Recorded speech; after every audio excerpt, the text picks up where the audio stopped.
Question number 1 बोलना शुरू कर रहा हूं, रिपीट नहीं करूंगा। लिखिए, इन how many veg, in how many veg can 5 men and 4 women, in how many ways can 5 men and 4 women be seated in a row, be seated in a row,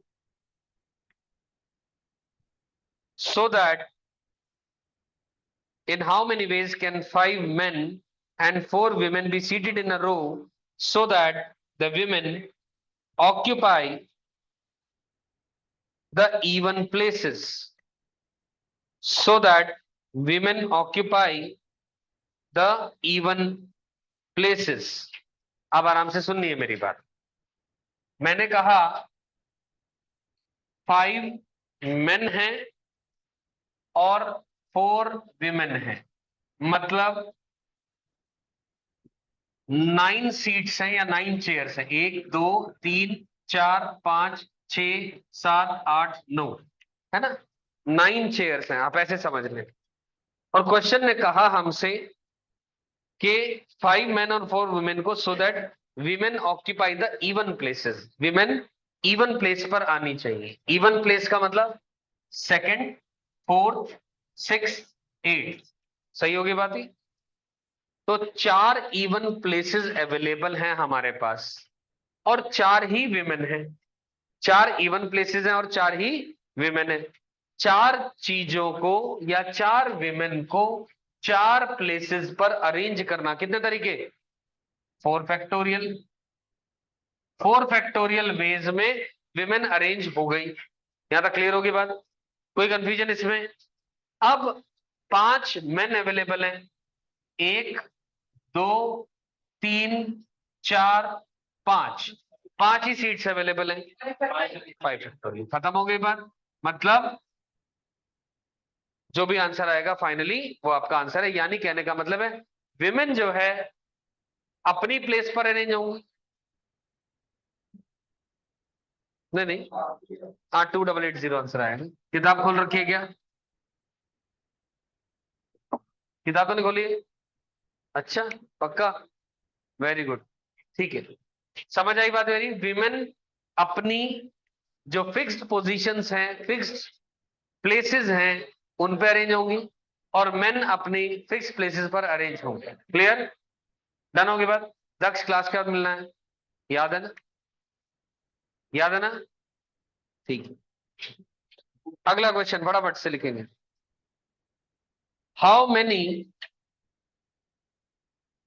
3 digit numbers, how many 3 digit numbers can be formed by using the digits, can be formed by using the digits 1 to 9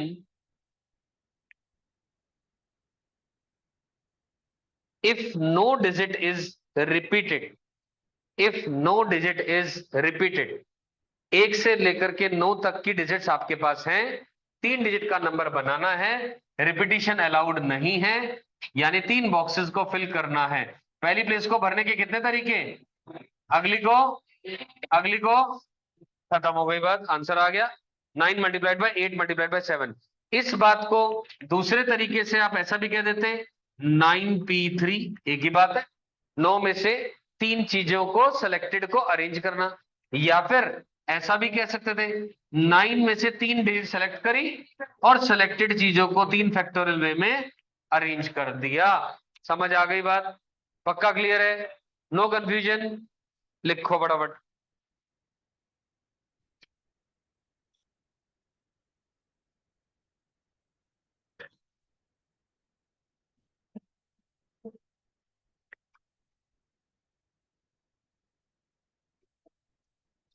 next question बोलना शुरू करें?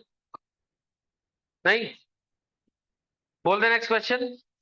इन how many ways, मैं एक ही बार बोलूंगा, ध्यान रखना, बातें करनी है करते रहो, मुझे कोई फर्क नहीं पड़ेगा। इन how many veg 3 mathematics books, 4 history books, 3 mathematics books, 4 history books, 3 chemistry books and 2 biology books can be arranged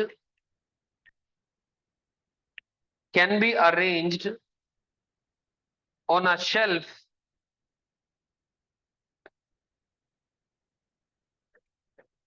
so that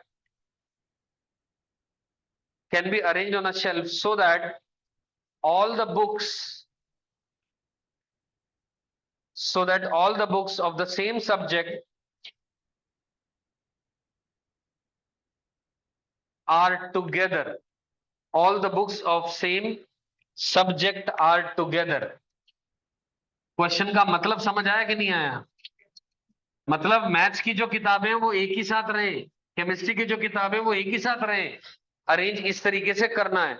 हमारे पास 3 मैथ्स की किताबें, 3 मैथ्स है, और क्या है, 4 हिस्ट्री, 3 केमिस्ट्री और 2 बायोलॉजी। ठीक है जी। अब एक काम करेंगे, हम ऐसे केस में मैथ्स की किताबों का बंडल बना लेते हैं, एक हिस्ट्री का अलग बंडल, केमिस्ट्री का अलग बंडल और बायोलॉजी की किताबों का अलग बंडल। मेरे सामने ये बन गया बंडल नंबर 1, ये बन गया बंडल नंबर 2, ये बन गया बंडल नंबर 3 और ये बन गया बंडल नंबर 4। 4 बंडल्स हैं, चारों को 4 फैक्टोरियल वे में अरेंज करा। पहले बंडल्स को अरेंज करा, मैंने किताबों को नहीं अरेंज करा, मैंने किसको अरेंज करा? बंडल्स को अरेंज कर दिया। यहां तक क्लियर होगी बात? अब किताबें, पहले बंडल के अंदर में 3 किताबें, वो आपस में 3 फैक्टोरियल, अगली आपस में 4 फैक्टोरियल, अगली आपस में 3 फैक्टोरियल, अगली आपस में 2 फैक्टोरियल वे में अरेंज हो गई। आंसर आ गया, खत्म बात। ये इसका मतलब है 4 बंडल्स, और ये 3 मैथ्स, ये हिस्ट्री, ये केमिस्ट्री और ये बायोलॉजी। समझ आ गई बात? 4 बंडल अरेंज हो गए, बंडल के अंदर में हर बंडल आपस में अरेंज हो रहे हैं, हर बंडल की किताबें आपस में अरेंज, ये मैथ्स वाली, ये हिस्ट्री, केमिस्ट्री, बायोलॉजी। डन होगी बात? 4141472 परफेक्ट आंसर, बहुत बढ़िया।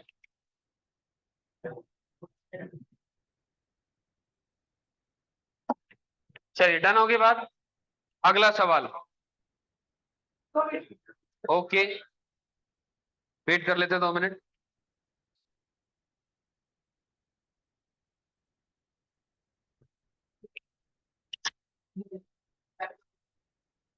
अब मल्टीप्लाई लिखा हुआ है तो मल्टीप्लाई करोगे, बंदा ही बढ़िया नहीं है वो। You are a very good गाय।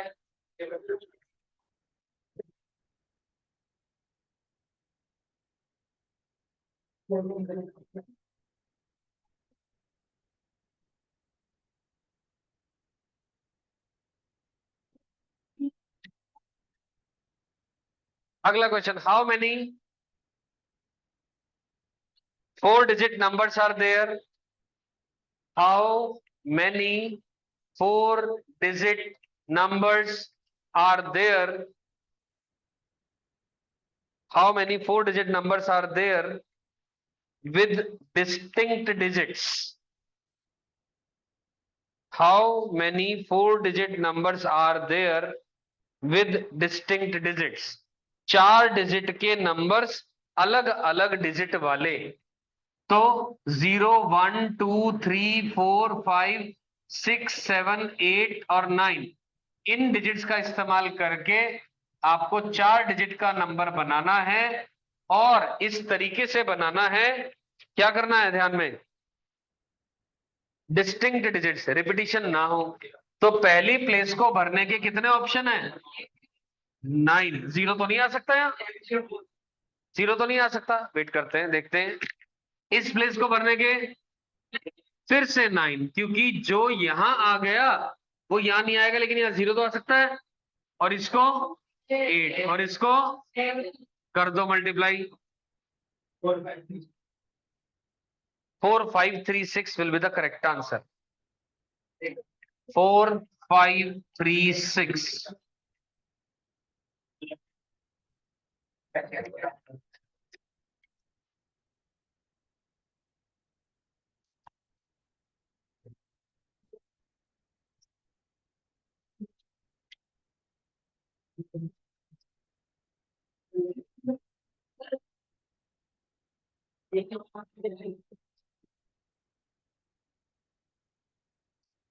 इसी क्वेश्चन का सेकंड पार्ट, इसी क्वेश्चन का सेकंड पार्ट लिखे।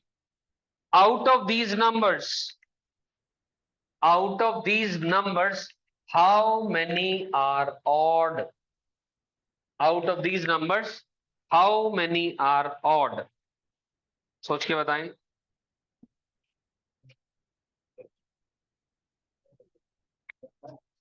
ऑड, इनमें से, यानी बेसिकली क्वेश्चन हो गया 4 डिजिट के डिस्टिंक्ट डिजिट वाले कितने ऑड नंबर्स होंगे, ये मतलब हुआ इस बात का। सोचो।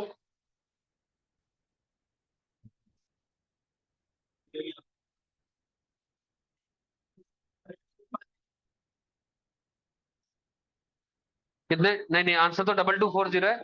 सुन लो, देखिए ऑड डिजिट के लिए हमेशा ध्यान रखें, जब भी किसी क्वेश्चन के अंदर में रिस्ट्रिक्शन की बात आ रही होगी तो सबसे पहले जहां रिस्ट्रिक्शन है वो काम कंप्लीट करेंगे, उसके बाद दूसरे किसी काम पे जाएंगे। यानी मुझे एक चीज समझ में आ रही है, ऑड नंबर है तो इस प्लेस को भरने के 1 3 5 7 9, यानी 5 ऑप्शन है, ऐसा बोल दूं? इस प्लेस को भरने के 5 पॉसिबिलिटीज है, 5 ऑप्शंस है। और यहां पर पक्की बात है, जीरो तो नहीं आ सकता, और जो नंबर यहां आ गया वो भी नहीं आ सकता, जो नंबर यहां जीरो नहीं आ सकता, और जो नंबर यहां आ गया वो भी नहीं आ सकता, क्योंकि हमने कहा डिस्टिंक्ट डिजिट होनी चाहिए।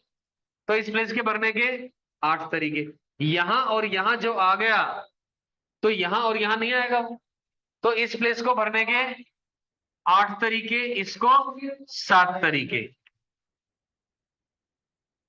अरे भाई सुनो ना, ये 5 तरीके, यहां पर ये वाला छोड़ दो और जीरो छोड़ दो, 8 तरीके, ये और ये हटा दो, टोटल डिजिट 10 होते हैं 0 से 9 तक, 10 में से 2 हटा दो, बच गए 8। इसके 8 तरीके और इसके 7 तरीके, मल्टीप्लाई कर दो, आंसर आ गया 2240। क्लियर होगी बात? No confusion?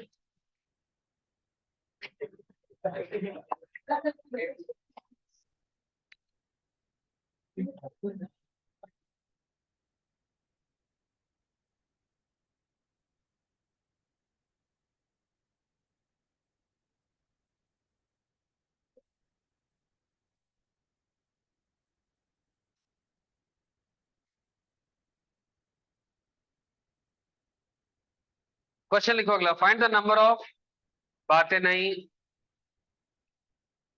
Find the number of 4 digit numbers, find the number of 4 digit numbers that can be formed using the digits, that can be formed using the digits 1 2 3 4 5, केवल 1 से 5 तक के digit का इस्तेमाल करना है, comma if repetition is not allowed, ये A part है क्वेश्चन का, if repetition is not allowed. B part, how many of these are even? B part, how many of these are even? C part, how many of these are divisible by 5? C part, how many of these are divisible by 5? आराम से करें तीनों questions, take your time.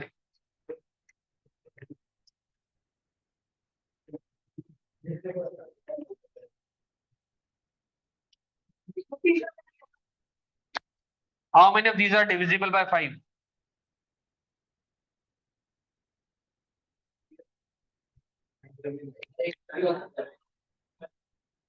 पहले का answer 120 सही है।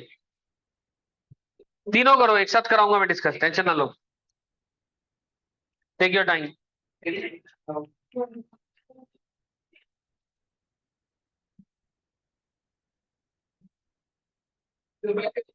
आज आस्तिक कहाँ है, मुझे नजर नहीं आ रहा, आस्तिक कहाँ है? बचे हुए में नहीं नहीं, पहला पार्ट में लिखा है नो रिपीटिशन अलाउड, फिर अगले में लिखा how many of these are even, उनमें से इवन कौन से हैं, मतलब रिपीटिशन अलाउड किसी में नहीं है। चेक कर लेते हैं अभी। बी पार्ट का आंसर 48 आएगा, सी पार्ट का आंसर 24 आएगा। 2 मिनट सोच लो, कोई बात नहीं। दक्ष बातों में क्यों लग रहे हो भाई?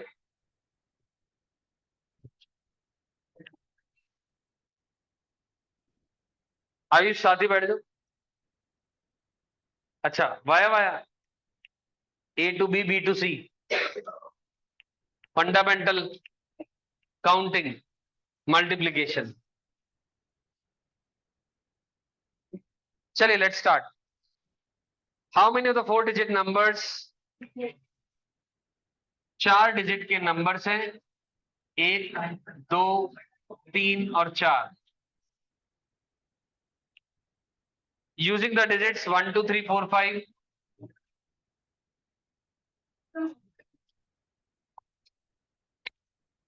If no digit is repeated, तो बस सही है।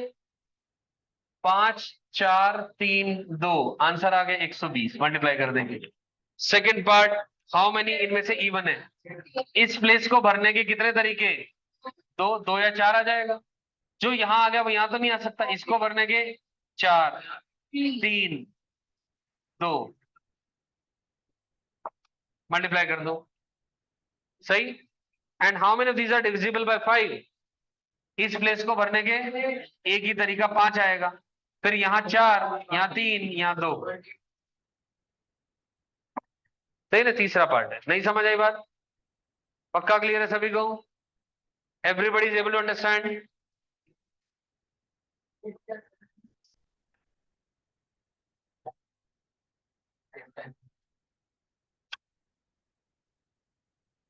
क्वेश्चन लिखे,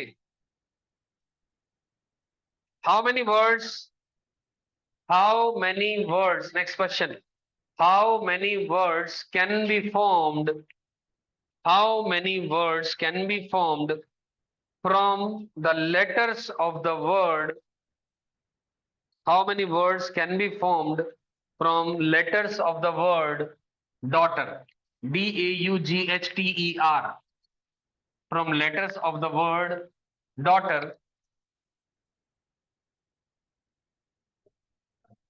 फर्स्ट पार्ट लिखे, फर्स्ट पार्ट, इसके कई सारे पार्ट्स हैं। पहला part, taking all the letters together, taking all the letters together. Second part, beginning with D, beginning with D, D for daughter wala D, beginning with D. Third part, beginning with D and ending with R. पहले वाले में taking all the letters together. Second part है beginning with D. Third part है beginning with D and ending with R. Fourth part है vowels being always together. Fourth part है vowels being always together. Fifth part है all vowels do not occur together. Fifth part है, fourth part दोबारा बोल रहा हूं, fourth part है vowels being always together,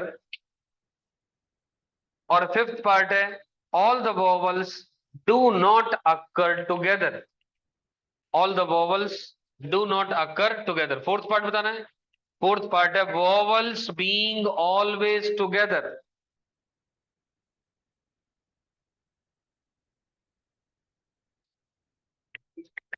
करना शुरू करो।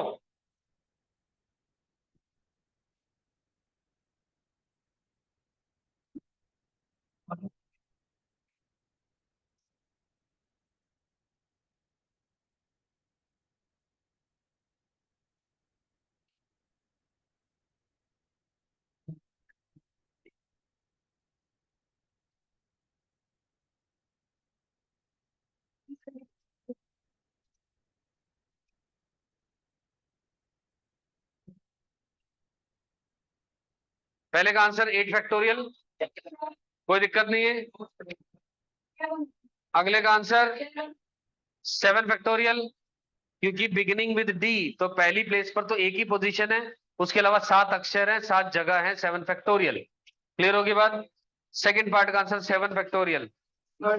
थर्ड का आंसर 6 फैक्टोरियल। थर्ड पार्ट का आंसर 6 फैक्टोरियल, क्योंकि टी शुरू में आएगा, आर आखिरी में आएगा। बच गई कितनी प्लेस? 6 अक्षर। कितने बच गए? 6। 6 प्लेसेस, 6 अक्षर, 6 फैक्टोरियल। क्लियर होगी बात। फोर्थ फोर्थ का फोर्थ का वोवल्स बीइंग ऑलवेज टुगेदर। शांति से सुनेंगे पहले। वोवल, 3 वोवल हैं और 5 कॉन्सोनेंट है। 3 वोवल हैं, 5 कॉन्सोनेंट है। हमने क्या कहा? ये तीनों वोवल एक साथ आने चाहिए, तो इन तीनों को एक बंडल बना लो, स्ट्रिंग से बांध दो। एक्चुअली में इस मेथड को कहा जाता है स्ट्रिंग मेथड। इस मेथड को कहते हैं हम लोग स्ट्रिंग मेथड। जिन चीजों को इकट्ठा रखना होता है, क्वेश्चन में पूछा जाए या मांगा जाए, उनको रस्सी से बांध देते हैं, स्ट्रिंग मेथड। उनको 3 की बजाय 1 मान लिया। इस पूरे तीनों वोवल्स के बंडल को 1 मान लिया, रस्सी से जुड़े हुए सारे के सारे। ये 5 अलग अलग चीजें, ये 5 है, ये 1 है, तो टोटल 6 चीजों को अरेंज करना तो 6 फैक्टोरियल तरीके है ना। लेकिन जो वोवल रस्सी से बंधे हुए हैं वो आपस में तो अरेंज हो ही सकते हैं, उनकी रस्सी खोल दी हमने, तो आपस में 3 फैक्टोरियल। ये आपका आंसर आ गया फोर्थ पार्ट का। समझ आई कि नहीं आई बात? पक्का क्लियर है? ये 5 चीजें अलग अलग है, 5 कॉन्सोनेंट है, 3 वोवल को रस्सी से बांध दिया, 1 मान लिया। ये वैसा ही क्वेश्चन है, 3 मैथ की किताबें एक साथ रहनी चाहिए थी, पर मैथ की किताबें तो एक साथ रहेंगी लेकिन आपस में तो अरेंज हो सकती है। तो तीनों वोवल एक साथ रहेंगे लेकिन आपस में तो अरेंज हो सकते हैं। तो वही बात कर दी हमने यहां पर भी। नहीं समझ आया? किसी नहीं आया समझ में? रेजो हैंड। 6 इस बात का ना माय डियर, ये 5 चीजें तो अलग अलग हैं, ये 1 हो गया, 5 और 1 6 चीजें हो गई ना टोटल। 6 चीजों को अरेंज तो करें पहले, फिर उनमें से जो एक चीज है जिसको आपस में अरेंज कर सकते हैं उसको अरेंज कर दिया। नहीं समझ आया? अरे भाई 5 कॉन्सोनेंट्स अलग अलग है और ये तीनों को 1 मान लो, तो 6 चीजें हो गई, 6 फैक्टोरियल में अरेंज हो गई, और तीनों को आपस में अरेंज कर दिया। हाँ भाई क्लियर? डन होगी बात यहां तक? आखिरी part, first part minus fourth part is the आखिरी पार्ट। 8 फैक्टोरियल माइनस ये इज द लास्ट पार्ट। ये रहा लास्ट पार्ट का आंसर, 8 फैक्टोरियल माइनस ये। अरे भाई टोटल तरीके minus together is not together. Total तरीके माइनस एक साथ इज इक्वल टू नॉट एक साथ। समझ आ गई बात? पक्का क्लियर? कोई कंफ्यूजन नहीं? टॉपिक का नाम लिखो, rank of a word. Topic का नाम लिखे rank of a word, RANK, rank of a word. मतलब क्या इस बात का बताता हूं।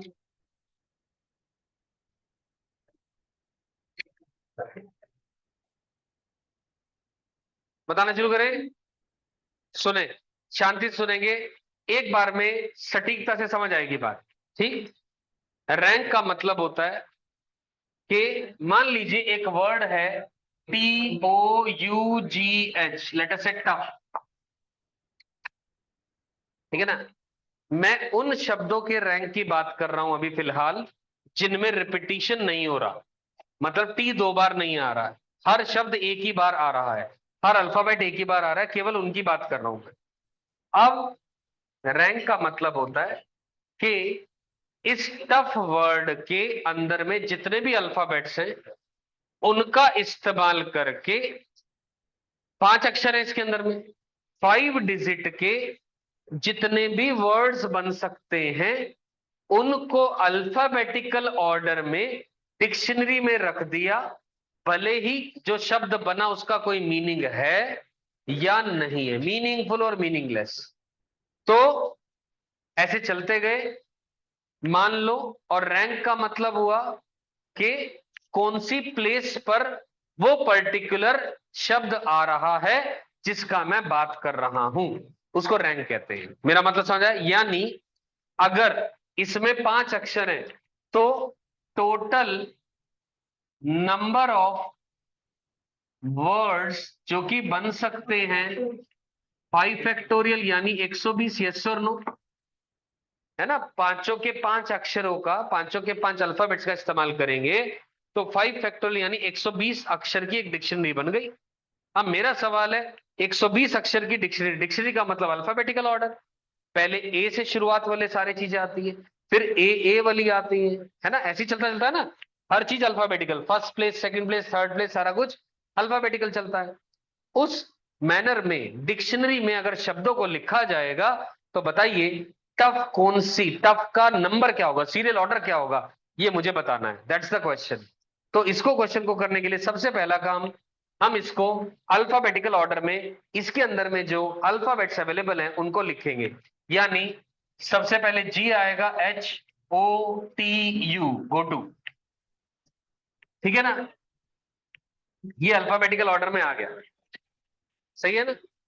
नहीं नहीं, तो ये इस डिक्शनरी का सबसे पहला शब्द बन गया घोटू। हमने तो कहा ही है मीनिंगफुल हो या मीनिंगलेस हो कोई फर्क ही नहीं पड़ रहा। ठीक, चलिए अब आराम से शांति से सुनिए बात मेरी। अब 1 2 3 4 5, 5 अल्फाबेट्स 5 प्लेसेस पर भरने हैं, अल्फाबेटिकल ऑर्डर में भरने हैं, टफ का रैंक निकालना है।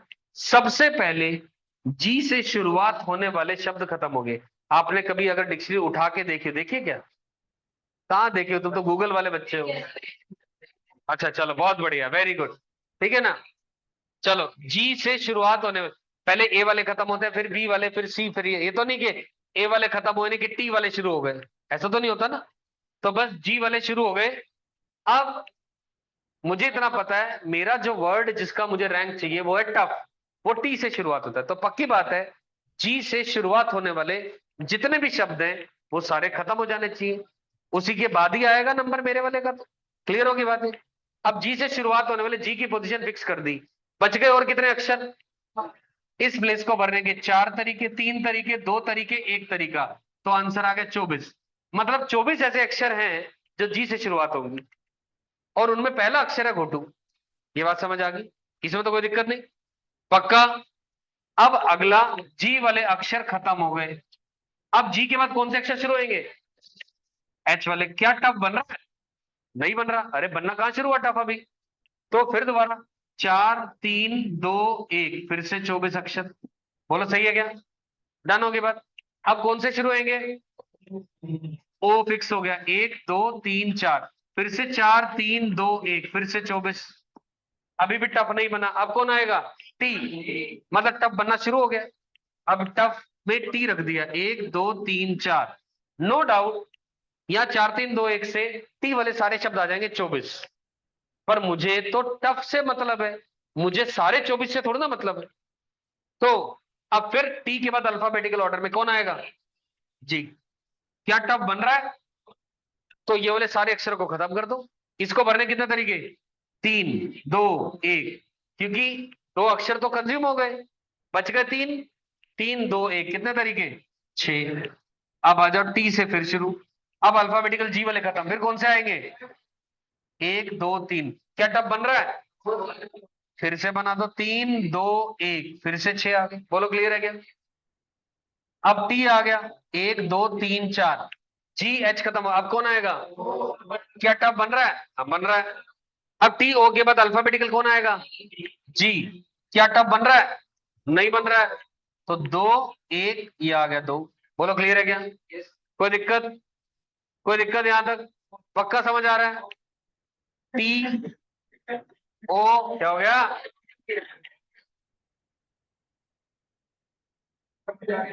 आ गया समझ?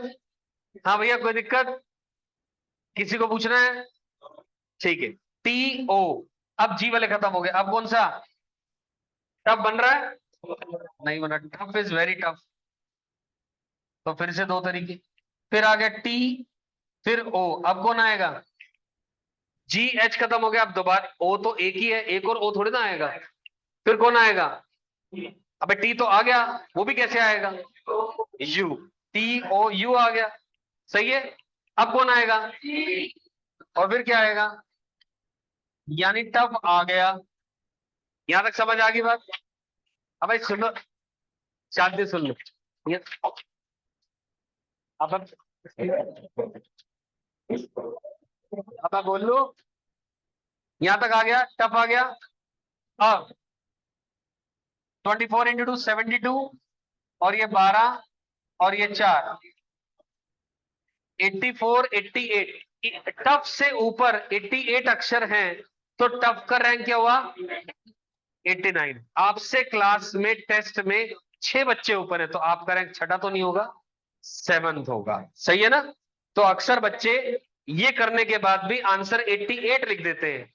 तो ये ध्यान रखना है, आपके कितने नंबर आए, आपसे कितने बच्चे ऊपर है, तो रैंक का क्या मतलब होता है, वही रैंक का मतलब यहां भी है। समझ आ गई बात? तो 84 88 यानी 89th रैंक।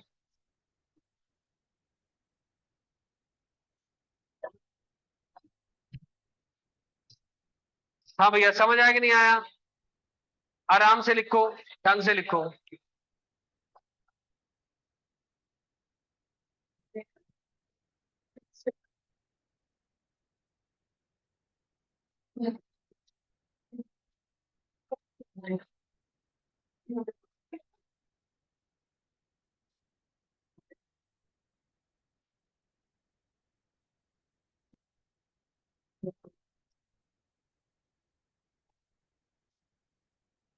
लिख लो फटाफट से, लिख लिया?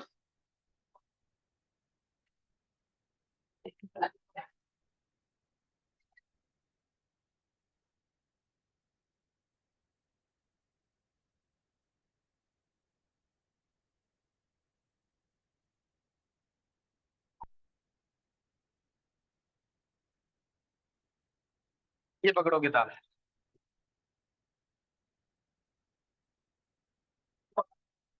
ओए बातें मत करो, hold on hold on hold on. जिसे नहीं समझ में आया मेरे से पूछो, दोबारा दोबारा बताना है। सुन लो। ओए, मैं रिपीट टेलीकास्ट कर रहा हूं, आराम से शांति से सुनो। रुको रुको रुको रुको, एक बार दोबारा इसको सुन लेते हैं, फिर एक क्वेश्चन होमवर्क के लिए दूंगा, आराम से करके आएंगे।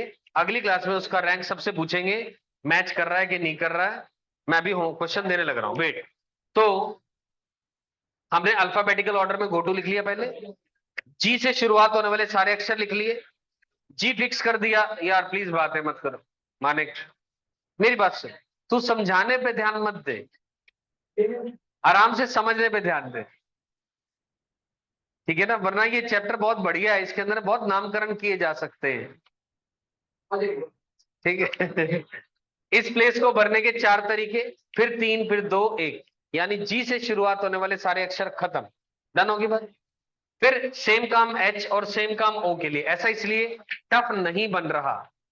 टफ बनाने के लिए फिर आ गए टी पे, टी के बाद अल्फाबेटिकल ऑर्डर में जी आ गया। फिर इन 3 प्लेसेस में 3 2 1 6 तरीके, यानी टी जी से शुरुआत होने वाले सारे अक्षर खत्म। फिर टी एच से शुरुआत होने, अल्फाबेटिकल ऑर्डर में टी के बाद जी आया था, अब टी के बाद एच आएगा, फिर से वही बात। फिर टी ओ वाले, अब टी ओ में टफ बनना शुरू हुआ था, लेकिन हम सबसे पहले एच जी की बात करेंगे, टफ नहीं बना। फिर 2 1, टी ओ एच, फिर 2 1, और आखिरी में टी ओ के बाद यू आएगा, यू के बाद जी, जी के बाद एच, बात खत्म। क्लियर हो गई बात? डन। अब आपके होमवर्क में अगर आपके नाम में स्पेलिंग्स में रिपीटिशन नहीं हो रहा, तो अपने नाम का रैंक निकाल ले, लेकिन आंसर कैसे मैच होगा, इसलिए बेहतर है मेरे नाम का रैंक निकाल लो, मेरे में कोई रिपीटिशन नहीं है, ठीक है ना? मेरा नाम, वेरी गुड, ये तो सबसे बढ़िया सवाल है, ठीक है ना? अगली क्लास में मेरे नाम का आप रैंक निकाल के आएंगे। क्लियर होगी बात? ये आपका होमवर्क है। मजे मत ले तू अब। जल्दी से स्ट्रेट लाइन में शुरुआत करते हैं हम, फटाफट अब स्ट्रेट लाइन की बात करेंगे। होमवर्क क्या है? एक्सरसाइज 6.4। अब मेरे नाम का रैंक निकाल रही हो यार, अब क्या सवाल बताऊं इसमें? ये अच्छा वही होमवर्क, ठीक है ना? होमवर्क क्लियर है? ईमानदारी से सब लोग करके आएंगे। नहीं करके आओगे तो अगली क्लास में बहुत बढ़िया वाले क्वेश्चन है, वो समझ उस लेवल से नहीं आएंगे। ओ अंग्रेज, MOHIT, बस। वो तो तेरा बस नहीं चला, वो तो रिपीटिशन हो रहा है, वरना तो तू रावण का निकाल के आता। ठीक है ना? रावण का, राम, सीता।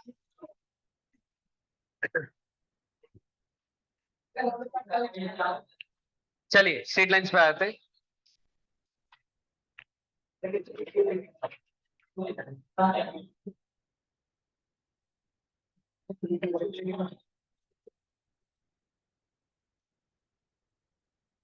हमने स्ट्रेट लाइंस में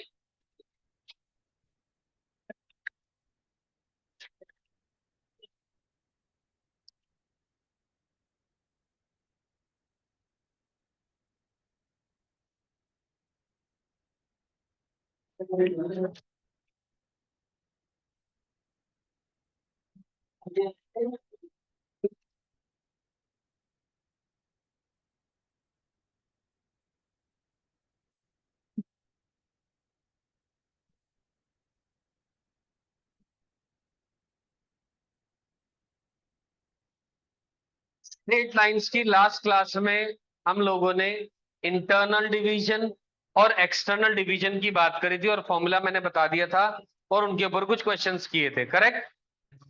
and I am very sure सभी लोगों ने फैमिली ऑफ क्वाड्रिलेटरल के ऊपर वो शीट बनाने के लिए कहा था, बना ली है? कितनों ने नहीं बनाई अभी तक? फैमिली ऑफ क्वाड्रिलेटरल्स के ऊपर आधी बनी है, उसे कंप्लीट करो। उसे कंप्लीट करके नेक्स्ट क्लास में सबमिट करिएगा। मैं आज नहीं देख रहा, नेक्स्ट क्लास में सबमिट कर दीजिएगा। हाँ,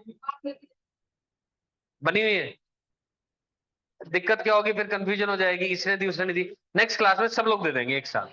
मैं एक बार गो थ्रू कर लूंगा, अगर मुझे लग रहा है कुछ की पॉइंट्स और लिखाने हैं मैं लिखा दूंगा, राइट? टॉपिक का नाम लिखिए, special points of a triangle. Topic का नाम लिखिए, special points of a triangle. जहां स्ट्रेट लाइन शुरू कर लिया था वहीं से शुरू करें। मैंने पेजेस छुड़वा रखे थे आपके पीएनसी के लिए अलग। Special points of a triangle. अब शांति सुन लो भाविक, आराम से सुनो मेरी बात। Special points of a triangle के अंदर में बात करें तो तीन चार पॉइंट्स होते हैं। एक होता है सेंट्रॉइड, एक होता है इन सेंटर, एक होता है ऑर्थो सेंटर, एक होता है सरकम सेंटर। फिर इन सबसे चीजें जुड़ी, सरकम सेंटर से जुड़ा होता है circumradius, circumcircle. Incircle से इन सेंटर से जुड़ा होता है, या in inradius, incircle, incentre. ये मैंने अभी आपके सामने टोटल 6 या 7 टर्मिनोलॉजीज बोली। एक एक करके सबका मतलब ईमानदारी से सीखेंगे। ये आएगा तब आगे चल पाएंगे ज्योमेट्री में, वरना नहीं समझ में आएगी। क्योंकि कहीं भी किसी भी क्वेश्चन के अंदर में इन शब्दों का इस्तेमाल कर लिया जा सकता है। तो सबसे पहले हम बात करेंगे सेंट्रॉइड की। लिखो पहला पॉइंट, सेंट्रॉइड। लिखिए पॉइंट ऑफ इंटरसेक्शन ऑफ, फटाफट से लिखेंगे। पॉइंट ऑफ, अर्ना बातों पे ध्यान नहीं देना, काम पे ध्यान देना। Point of intersection of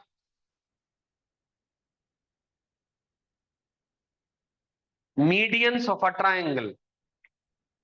point of intersection of medians of a triangle. चाहे पॉइंट ऑफ इंटरसेक्शन कह लो या पॉइंट ऑफ कॉन्करेंसी बोल दो। कॉन्करेंसी का मतलब क्या होता है?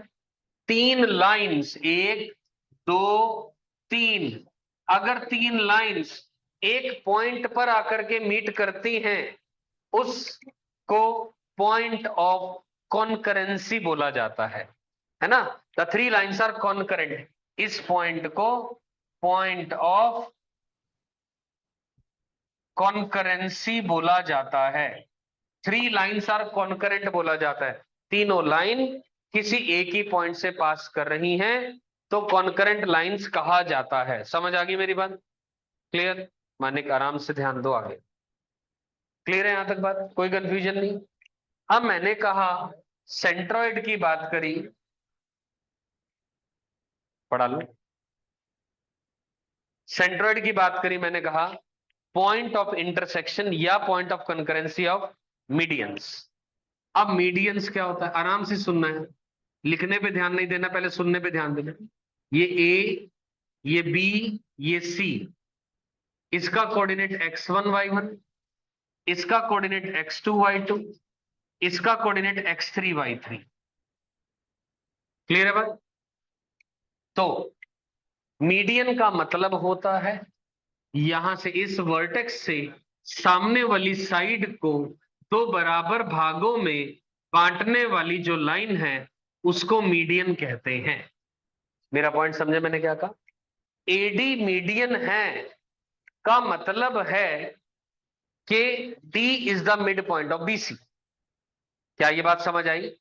मीडियन का मतलब वर्टेक्स से सामने वाली लाइन के मिड पॉइंट पर ज्वाइन करने वाली लाइन को मीडियन कहते हैं। ठीक उसी तरीके से बीई, ये भी एक मीडियन हो गई, ये लाइन और ये बराबर हो गए। सी एफ, ये भी एक मीडियन है, ये और ये बराबर है। क्या ये बात समझ में आ गई? हाँ या ना? क्लियर है? और ये जो पॉइंट ऑफ कॉन्करेंसी है इसको जनरली जी से डिनोट करते हैं और जी सेंट्रॉइड कहलाता है। जी का कोऑर्डिनेट निकल के कैसे आता है बाद में बात करूंगा, क्या होता है वो बता रहा हूं। x1 plus x2 plus x3/3 comma y1 plus y2 plus y3/3। ये जी यानी सेंट्रॉइड का कोऑर्डिनेट होता है। डायग्राम को बढ़िया सा बनाएंगे, बड़ा सा बनाएंगे अपनी कॉपी में, ताकि हमें समझने में कंफ्यूजन ना हो 1% भी। अभी बना लिया छोटा तो ठीक है, अगले जितने डायग्राम उनको बड़ा बनाएंगे। क्लियर होगी बात? जी का कोऑर्डिनेट निकल के आता है x1 plus x2 plus x3/3 comma y1 plus y2 plus y3/3। पहले लिखो आया कैसे और क्या चीजें होती है जो याद रखने की हैं वो बता रहा हूं, लिख ले पहले।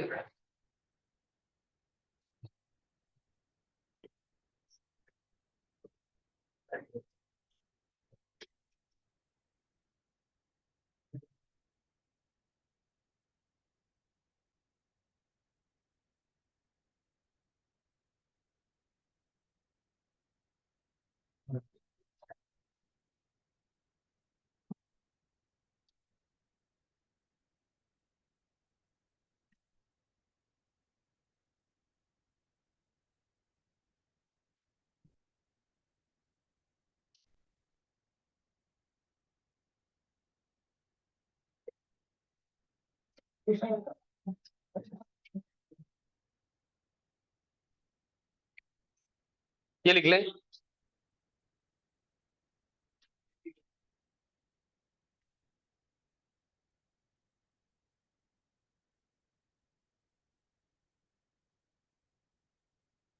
ये लाइन लिखें, ये जो बॉक्स में लिखा है ये लिख ले। इसका क्या मतलब है मैं बता रहा हूं।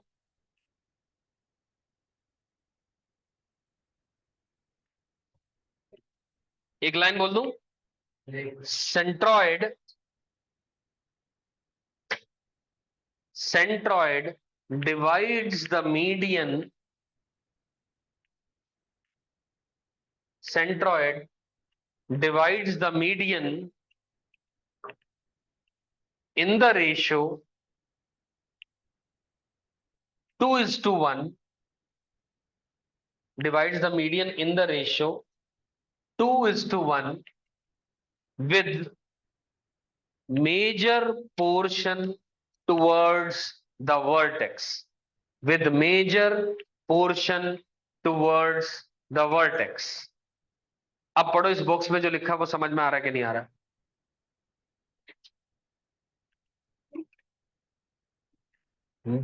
ए डी एक मीडियन है, उस मीडियन को सेंट्रॉइड ने दो भागों में बांटा, major portion towards the vertex, vertex कौन है ए, एजी की तरफ ज्यादा, तो एजी बाय जीडी 2:1 रख दिया। क्लियर हो गई बात? पक्का? तो अब आराम से मेरी बात सुनो, अब इसका प्रूफ बता रहा हूं, ठीक है ना। और एक प्रॉपर्टी और लिख लो इसकी, centroid always lies, centroid always lies inside the triangle, centroid always lies inside the triangle, centroid हमेशा ट्राइंगल के अंदर लाई करता है। किसी भी ट्राइंगल की बात करें, चाहे वो राइट एंगल ट्राइंगल की बात हो, स्केलीन की हो, आइसोसेलेस की हो, इक्विलेटरल की हो, सेंट्रॉइड की खास बात यह, वो किसी भी ट्राइंगल में हमेशा अंदर ही लाई करेगा ट्राइंगल के, ना ऊपर लाई करेगा और ना ही बाहर लाई करेगा। क्लियर होगी बात? अब सेंट्रॉइड निकालने का इसका प्रूफ क्या है, अब आराम से सुनेंगे। कहना इससे कि भाई डी पॉइंट का कोऑर्डिनेट तो निकल ही जाएगा,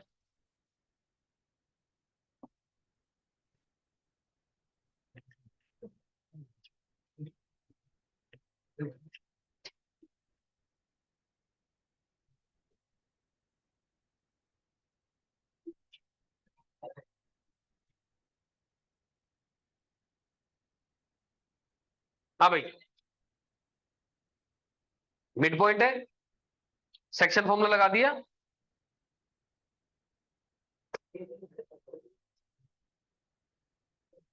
मिड पॉइंट है, सेक्शन फॉर्मूला लगा दिया, समझ आ गई बात ये वाली? क्योंकि m×x3 1 × x3 plus 1 × x2 divided by 1 + 1, यहां से समझ में आता है। क्लियर? अब let us talk only about the line AD, AD के बारे में बात करते हैं। अब एडी में हमें एक चीज समझ में आ रही है, एजी बाई जी डी 2:1 है, yes no? AG by G D कितना है? 2:1 है। कहना है से G is a point dividing AD internally in the ratio 2:1। नजर आ रहा है? अरे भाई एडी के बीच में जी लाई कर रहा है, 2:1 रेशियो में बांट रहा है, ए का कोऑर्डिनेट भी पता है, डी का कोऑर्डिनेट भी पता है, क्या जी का निकाल सकते हैं सेक्शन फॉर्मूला से? निकाल देते हैं। जी का कोऑर्डिनेट क्या आएगा, देखो ये बन गया 2:1, तो 1 × x1 plus 2 × x2 plus x3/2 divided 1 + 2, और 1 × y1 plus 2 × y2 plus y3/2 divided 1 + 2। आपका आंसर आ चुका। समझ आई बात? क्लियर है? नहीं है समझ में? मैंने कहा ये 2:1 रेशियो है, तो ये 1 × x1 प्लस 2 × इसका कोऑर्डिनेट डिवाइडेड 1 + 2, इंटरनल डिवीजन का फॉर्मूला लगा दिया। क्लियर है सभी को भाई? पक्के से लिखो।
हाँ भैया डन। डाउट कंफ्यूजन यहां तक कोई? नहीं है। चले आगे। तो सेंट्रॉइड का मतलब हमें क्लियर हो गया। मीडियंस का पॉइंट ऑफ इंटरसेक्शन होता है, कैसे निकालते हैं, क्या फॉर्मूला है, क्या प्रॉपर्टी है, सारी बात अपने को क्लियर। अगली बात लिखें, इन सेंटर।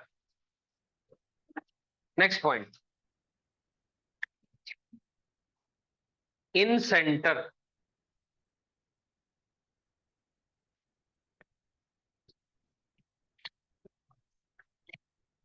लिखो point of intersection of,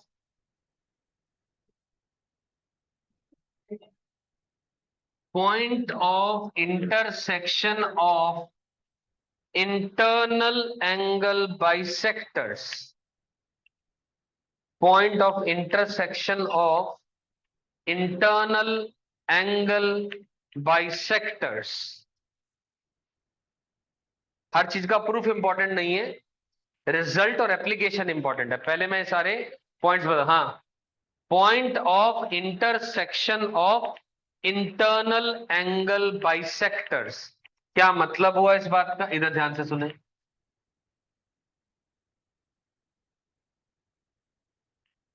A B C, ये रहा x1 y1, ये रहा x2 y2, ये रहा x3 y3। Clear. When I से इंटरनल एंगल बाइसेक्टर्स का इंटरसेक्शन, इसका मतलब है कि इस एंगल का इंटरनल एंगल बाइसेक्टर।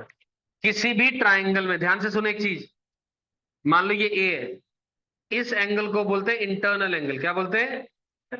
इसको बोलते हैं एक्सटर्नल एंगल बाइसेक्टर। क्या बोलते हैं इसको? External angle. सही है। और इस एंगल को दो बराबर भागों में बांटने वाली लाइन को इंटरनल एंगल बाइसेक्टर बोलते हैं। इस एंगल को, बाहर वाले को बांटने वाली लाइन को एक्सटर्नल एंगल बाइसेक्टर बोलते हैं। तो यानी ये एंगल और ये एंगल बराबर होगा, b/2 b/2। समझ आए क्या बात?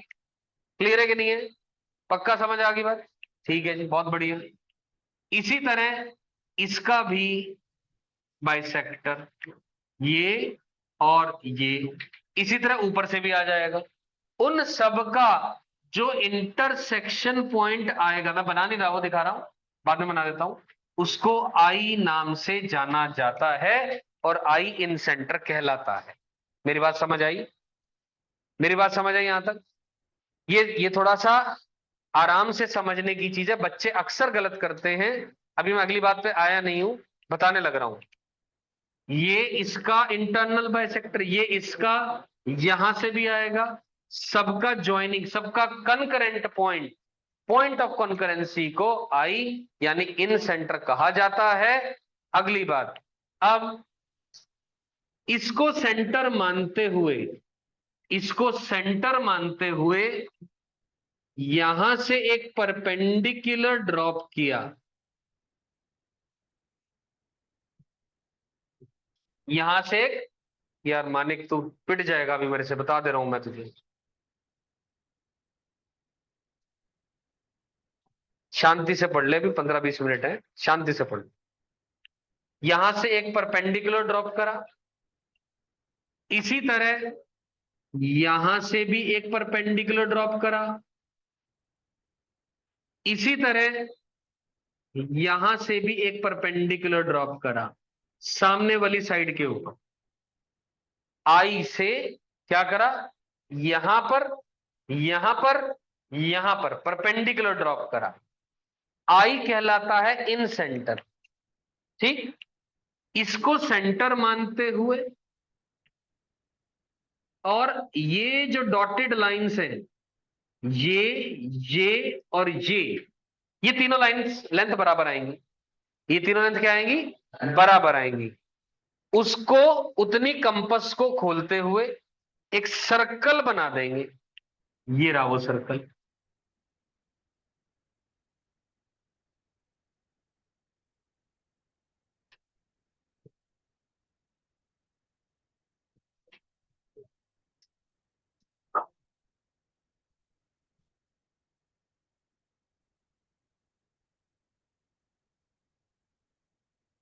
आराम से सुननी है बात ये।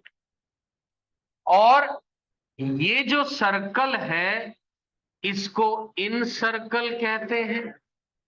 और इस पॉइंट को, इसको I1 मान लो, इसको I2 मान लो, इसको I3 मान लो। यानी I1 is equal to I2 is equal to I3 is equal to छोटा r, उसको बोला जाता है इन रेडियस। I को बोला जाता है इन सेंटर, और सर्कल को बोला जाता है incircle. Incentre, incircle, inradius. समझ आया क्या मैंने क्या कहा? नहीं समझ आया? उड़ गए? आ गया समझ में? सर्कल बनाया, कौन सा सर्कल बनेगा? देखो बताने में मुझे केवल आपको ये पढ़ाना था इन सेंटर, लेकिन मैं ये और ये दोनों साथ साथ बता रहा हूं आपको, ताकि बच्चों को जो अक्सर परेशानी होती है वो परेशानी आए ही ना आपको। इसलिए मैंने अभी बता दी ये बात कि फर्क क्या होता है। और इस बात में ध्यान से देखें, ये जो बाइसेक्टर आ रहा है ये इस लाइन पर आकर के मीट कर रहा है, ये BD है, ये CE है, ये अलग है। प्लीज BD लाइन और I1 लाइन दोनों एक नहीं है, मे और मे नॉट बी वन। लेकिन जनरल बात करेंगे तो ये अलग अलग लाइनें जो आपको डायग्राम में नजर आ रही है। और एक सर्कल की एक प्रॉपर्टी होती है, ये आपने पढ़ी हुई है। सर्कल की प्रॉपर्टी क्या? ये मान लो एक टेंजेंट लाइन है, टेंजेंट समझते हैं ना? अगर सर्कल के सेंटर से इस पॉइंट पर अगर एक लाइन ज्वाइन करेंगे तो ये एंगल क्या होगा? ये पढ़ा हुआ है कि नहीं पढ़ा हुआ है? तो वही काम करा मैंने। ये जो लाइन है AC ये टच कर रही है सर्कल को, कहां पर?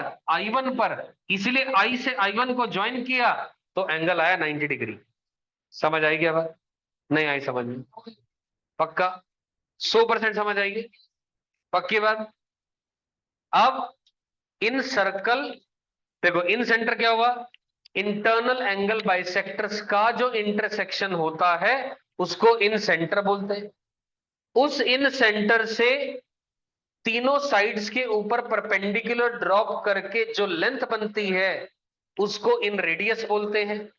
और उस सेंटर को सेंटर मानते हुए और रेडियस को ओपन करके सर्कल बनाते हुए जो सर्कल बनेगा वो इन सर्कल कहलाता है। मेरी बात समझ आ गई? आगे और बहुत कलाकारियां होती है। एक चैप्टर आता है SOT जिसको कहते हैं सॉल्यूशन ऑफ ट्राइंगल। उसके अंदर में ये जैसा एक सर्कल है, ऐसे ही अगर मैं इसको एक्सटेंड करा जाता है आगे, ये एक्सटेंड हो गया, ये एक्सटेंड हो गया, इसका इंटरनल, इसका एक्सटर्नल, इसका एक्सटर्नल, और यहां से परपेंडिकुलर उसको ज्वाइन करके एक सर्कल बनता है। उसका सेंटर I1 मानते हैं, उसको एक्स सर्कल बोलते हैं। ऐसे बहुत सारी चीजें होती हैं, ठीक है ना? वो यहां भी बनता है, यहां भी बनता है, यहां भी बनता है, और उन तीनों पॉइंट को ज्वाइन करके एक ट्राइंगल बनता है, उसको एक सेंट्रल ट्राइंगल बोलते हैं। बड़ी भयानक भयानक चीजें होती है, बाद में बात करेंगे, ठीक है ना? हाँ जी। अब शांति रख, यही सीख ले, ठीक है ना? अभी सुनो आगे।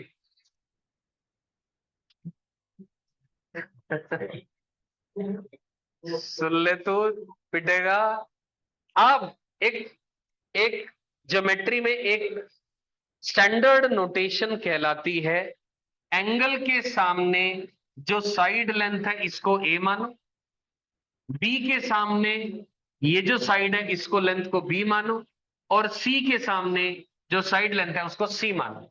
सही है? और मानने के बाद जो I है उसका कोऑर्डिनेट आता है A into X1, B into Y1, sorry, B into X2, C into X3 divided A plus B plus C, A Y1, B Y2, C Y3 divided A plus B plus C। ये coordinate होता है इन circle के centre का, यानी इन centre का। ठीक? आया कैसे प्रूफ बिल्कुल भी इंपॉर्टेंट नहीं है, वो बिल्कुल भी नहीं बता रहा हूं।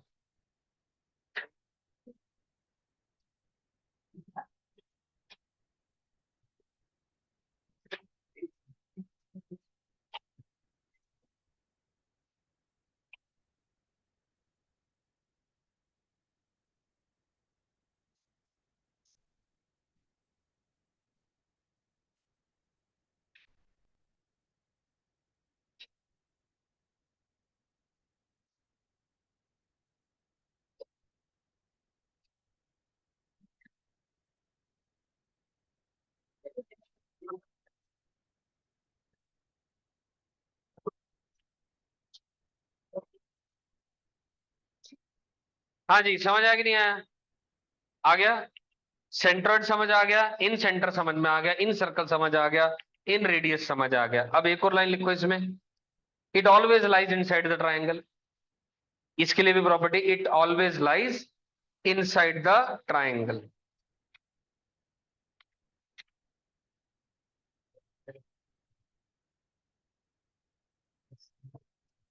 अगला पॉइंट लिखे, ऑर्थो सेंटर। अगला तीसरा स्पेशल पॉइंट है ortho centre.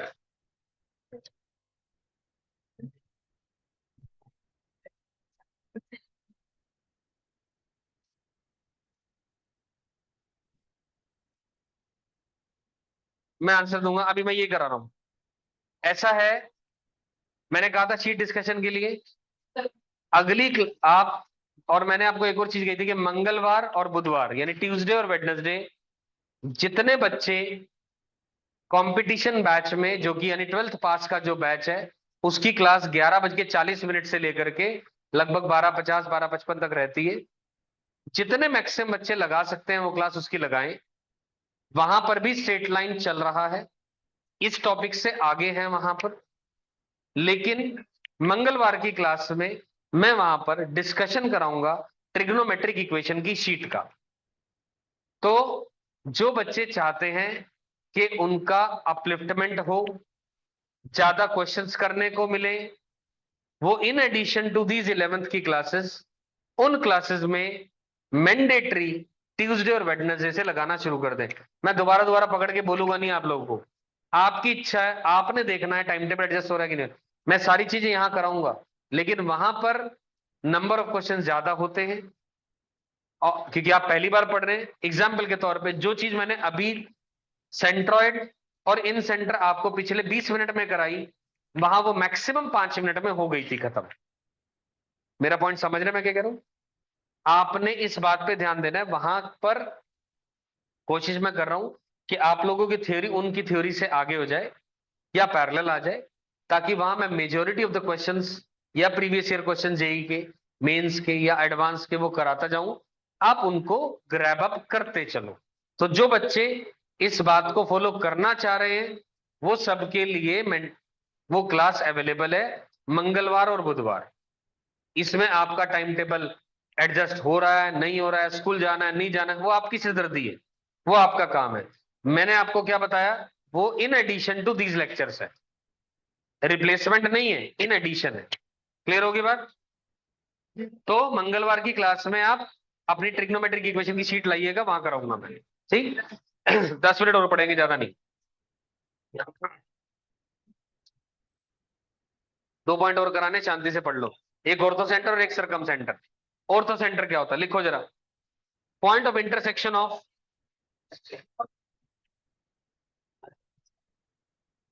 Point of intersection of altitudes, point of intersection of altitudes from, point of intersection of altitudes from vertex of a triangle, from vertex of a triangle to the opposite side, from vertex of a triangle to the opposite side। मतलब क्या हुआ, ध्यान से सुनो।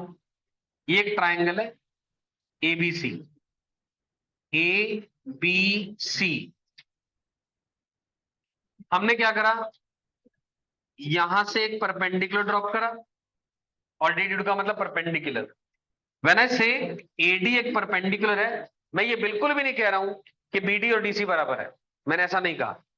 मैंने केवल altitude की बात करी है, यहां से एक परपेंडिकुलर ड्रॉप करा है। इसी तरह यहां से एक ऑल्टीट्यूड ड्रॉप कर दिया बीई, और यहां से एक ऑल्टीट्यूड ड्रॉप कर दिया सी एफ। इन तीनों ऑल्टीट्यूड्स का जो पॉइंट ऑफ इंटरसेक्शन है उसको एच कहते हैं, और एच का मतलब ऑर्थो सेंटर होता है। मेरी बात समझ आ गई? इसका कोई फॉर्मूला नहीं लिखा रहा हूं, कोई फॉर्मूला नहीं होता है ऐसा जो आपके डायरेक्टली काम में आए। जब क्वेश्चंस करेंगे स्ट्रेट लाइन चैप्टर में, तब इसको निकालने का क्या तरीका वहीं पर बात करेंगे। पहले स्ट्रेट लाइन कैसे होता है, क्या मतलब होता है, वो समझेंगे, फिर आगे आएंगे इस बात पे। क्लियर होगी बात? ये लिख लें फटाफट, ortho centre.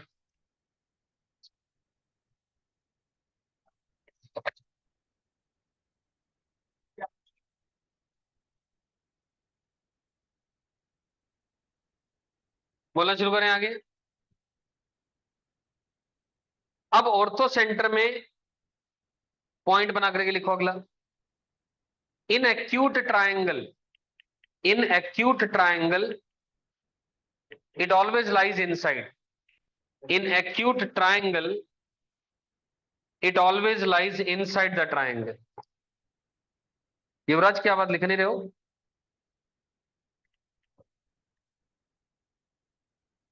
In acute triangle it always lies inside the triangle. Acute triangle में ये गारंटी है पॉइंट हमेशा इनसाइड लाई करता है। अगला point outside in obtuse triangle, outside in obtuse triangle,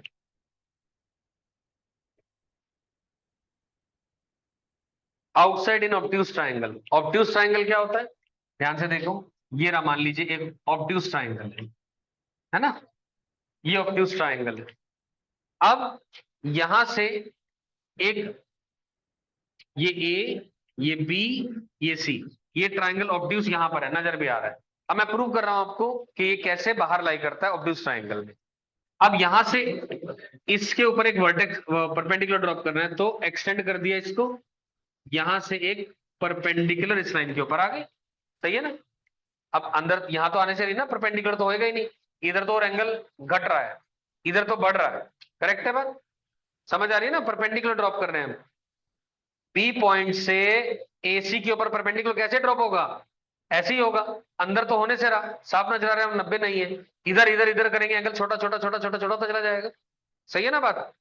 अब इसी तरह यहां पर इसको इसको बढ़ा देते हैं, यहां से परपेंडिकुलर ड्रॉप करना है तो ये ऐसे होगा, सही है ना। और ये परपेंडिकुलर हुआ, और यहां से परपेंडिकुलर इसके ऊपर रखना है तो ये ऐसे होगा, और ये लाइन ऊपर जाकर के मीट कर जाएगी, और ये जो पॉइंट है ये ऑर्थो सेंटर कहलाएगा इस ट्राइंगल एबीसी का। इसीलिए हमने कहा ऑब्ट्यूज ट्राइंगल में हमेशा orthocentre outside the triangle lie करता है। क्लियर हो गई बात, डन हो गई बात, ये लिखो इसे।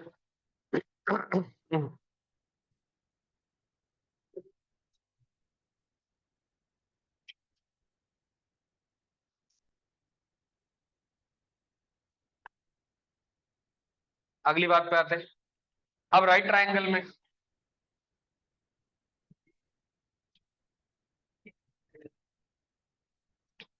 अब अगर हम राइट ट्राइंगल की बात करें तो ये ऑर्थो सेंटर होता है, this is the ortho centre. कैसे इसको प्रूव कर सकते हैं, यहां से एक परपेंडिकुलर ड्रॉप करना है वो ये रहा, यहां से परपेंडिकुलर ये रहा, दोनों का इंटरसेक्शन ये रहा, तो यही ऑर्थो सेंटर होता है। तो राइट ट्राइंगल में जो वर्टेक्स होता है वही एक ऑर्थो सेंटर बन जाता है। कौन सा वर्टेक्स, जहां पर दोनों परपेंडिकुलर लाइंस मीट कर रही होती हैं, उसी को ही ऑर्थो सेंटर कहा जाता है। क्लियर हो गई बात, पक्के से लिख लो ये बात।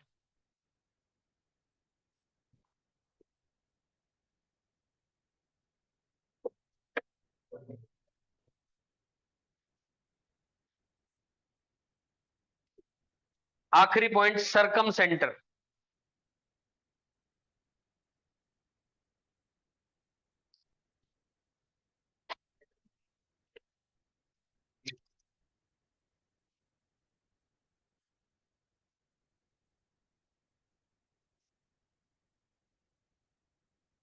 बीबीबी कितनों ने कर लिया आज, कितनों ने नहीं करी है, ये करके जाएंगे, मैंडेटरी है। सरकम सेंटर लिखो, point of intersection of, point of intersection of perpendicular bisectors, point of intersection of perpendicular bisectors, point of intersection of perpendicular bisectors, यानी ये ए, ये बी, ये सी, ये ट्राइंगल हो गया। परपेंडिकुलर बाइसेक्टर्स का मतलब हुआ इस लाइन का एक परपेंडिकुलर, और जो इसको दो बराबर भागों में बांट रही है, एक ऐसी लाइन बनाई जो इसके मिड पॉइंट से पास करे और इसको परपेंडिकुलर। मैंने नहीं कहा कि वो सी से बन रही है या वो सी से पास कर रही है, ऐसा मैंने कुछ नहीं कहा, मेरा पॉइंट समझ गए। इसी तरह इधर से एक लाइन जो इसके परपेंडिकुलर हो, इसका बाइसेक्टर हो, और इधर से परपेंडिकुलर हो और इसका बाइसेक्टर हो, इन तीनों का जो इंटरसेक्शन है उसको ओ यानी सर्कमसेंटर कहते हैं, है ना। Circumcentre is the point of intersection of the perpendicular bisectors. It has nothing to do with the vertex, vertex से कोई लेना देना नहीं है। समझ आई बात है मेरी? अगली बात क्लियर है यहां तक? पक्का? अब इस ओ से ये डॉटेड लाइन या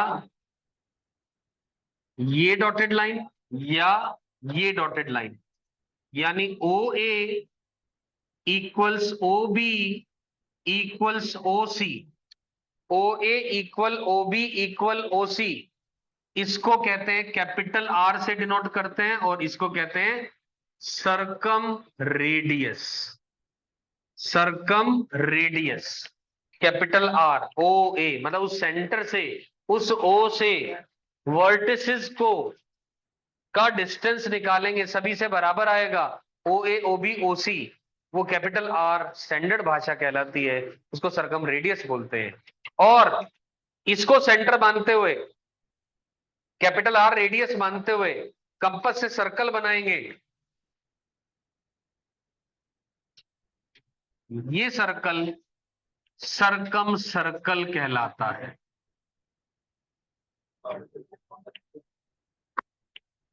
ये सर्कल सरकम सर्कल कहलाता है।